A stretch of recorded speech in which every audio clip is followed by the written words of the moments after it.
The group 16 elements oxygen, sulfur, selenium, tellurium, polonium, Lv, livermorium are called chalcogenes because most ores of copper are oxides or sulfides.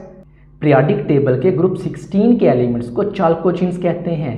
चाल्कोजीन्स नाम Greek अल्फाज चाल्कोस से आया है जिसका मतलब होता है कॉपर, क्योंकि कॉपर के ज़्यादातर ओर्स ऑक्साइड्स या सल्फाइड्स होते हैं, जैसे कॉपर ऑक्साइड या copper sulphide. In this group oxygen and sulphur are non metals, selenium, tellurium, polonium are metalloids and livermorium is a metal. Oxygen और सल्फर ये नॉन मेटल्स हैं, जैसे ऑक्सीजन हमारी ब्रीथिंग में यूज़ होती है, सल्फर माचिस और मेडिसिन बनाने में यूज़ होती है, सेलेनियम, टेलरियम, पोलोनियम ये मेटलॉइड हैं, मतलब ये कभी मेटल्स की तरह कभी नॉन मेटल्स की तरह बिहेव करते हैं। जैसे सेलेनियम इलेक्ट्रॉनिक्स में यूज़ होती है। कुछ लोग सेलेनियम को नॉन मेटल तस्वर करते हैं, लेकिन इसके अंदर कुछ खसूसियात मेटलॉइड की भी पाई जाती हैं, इसलिए इसको मेटलॉइड्स में ही रखा जाता है। लेकिन अक्सरियत ऐसे लोगों की है जो सेलेनियम को नॉन मेटल कहते हैं। लिवरमोरियम ये मेटल है और सिंथेटिक एलिमेंट्स है, नेचुरली नहीं मिलता, लैब में बनाया जाता है। Next halogen elements in group 17 fluorine, chlorine, bromine, iodine, astatine and tennessine known as halogen. Periodic table के ग्रुप 17 के एलिमेंट्स को हैलोजेंस कहते हैं, जिनमें शामिल हैं fluorine, chlorine, bromine, iodine, astatine और tennessine. The term halogen means salt forming because these elements easily react with alkali metals and alkaline earth metals to form salts. Halogens का मतलब होता है salt former यानी नमक बनाने वाले, क्योंकि ये एलिमेंट अल्कली मेटल्स जैसे सोडियम, पोटाशियम या अल्कलाइन अर्थ मेटल्स जैसे कैल्शियम, मैग्नीशियम के साथ जल्दी से रिएक्ट करते हैं और साल्ट बनाते हैं। जैसे ये सोडियम Cl2 के साथ मिलके NaCl एक साल्ट बनाती है। Halogens are highly reactive non metals with high electron affinities. Halogens can easily accept one electron to complete their outermost shell. Halogens बहुत रिएक्टिव नॉन मेटल्स हैं, इनकी इलेक्ट्रॉन अफिनिटी बहुत हाई होती है, मतलब ये बहुत आसानी से एक इलेक्ट्रॉन गेन कर लेते हैं ताकि इनका आउटर मोस्ट शेल कंप्लीट हो जाए। इसी वजह से ये जल्दी से साल्ट बनाते हैं। Next noble gases.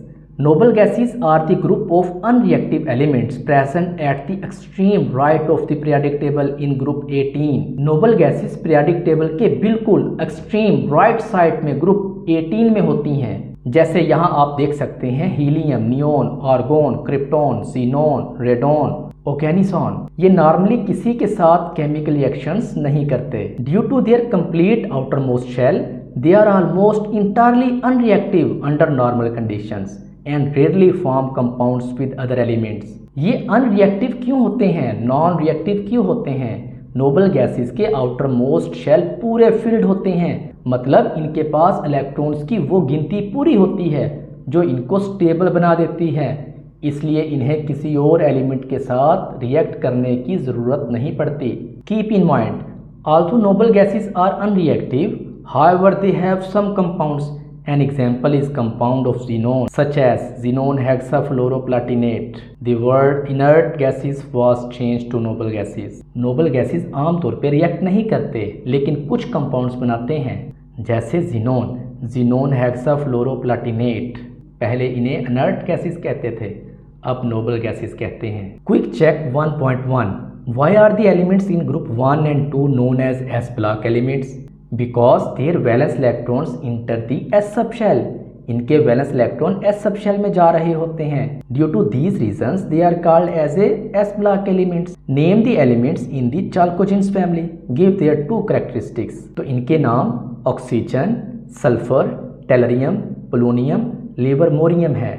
ये ज़्यादातर ऑक्साइड या सल्फाइड्स बनाते हैं। पहली खसूसियत इनकी, ये ज़्यादातर ऑक्साइड या सल्फाइड्स बनाते हैं। दूसरी खसूसियत, इस ग्रुप में ऑक्सीजन और सल्फर नॉन मेटल्स हैं।